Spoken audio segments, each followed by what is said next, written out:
खेड-भाळवणी येथे एकता महिला मंचचा भव्य मार्गदर्शन मेळावा उत्साहात संपन्न. महिला सक्षमीकरणासाठी विविध शासकीय योजनांची दिली माहिती.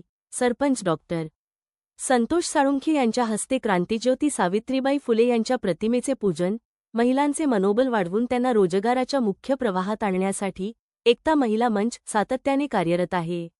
यात सामाजिक बांधिलकीतून आज दिनांक 26 एप्रिल 2026 रोजी ग्रामपंचायत कार्यालय, खेड-भाळवणी, तालुका पंढरपूर येथे मंचच्या सदस्यांसाठी आणि गावातील महिलांसाठी भव्य मार्गदर्शन मेळावा मोठ्या उत्साहात पार पडला.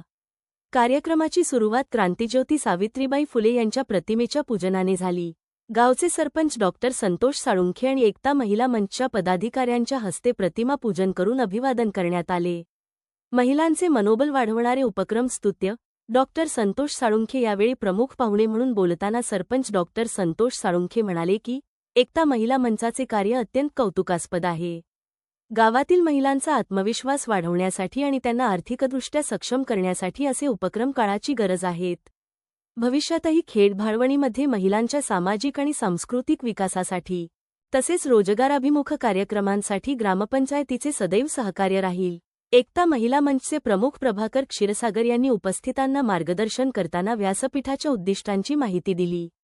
त्यांनी महिलांसाठी असलेल्या विविध शासकीय योजनांचा आढावा घेतला, ज्यात प्रामुख्याने जिल्हा उद्योग केंद्र आणि खादी ग्रामोद्योग विभागाच्या योजना, कृषी विभाग व पशुसंवर्धन विभागातील महिलांसाठीच्या विशेष सवलती, शासनाच्या इतर विभागांमार्फत मिळणारे अर्थसहाय्य आणि प्रशिक्षण या योजनांच्या माध्यमातून महिलांनी स्वतःचा उद्योग सुरू करून स्वावलंबी व्हावे, असे आवाहन त्यांनी केले. या सोहळ्याला खेड-भाळवणीच्या महिलांचा उत्स्फूर्त प्रतिसाद लाभला. कार्यक्रमासाठी प्रियांका दामोदरे, मीनाक्षी साळुंखे, स्वाती साळुंखे, सुरेखा साळुंखे, सुनीता साळुंखे, भामा चंदनशिवे यांच्यासह मंचच्या अनेक सदस्य व ग्रामस्थ महिला मोठ्या संख्येने उपस्थित होत्या. कार्यक्रमाचे प्रास्ताविक स्वाती साळुंखे यांनी केले, तर संपूर्ण कार्यक्रमाचे सूत्रसंचालन प्रियांका दामोदरे यांनी कौशल्याने हाताळले.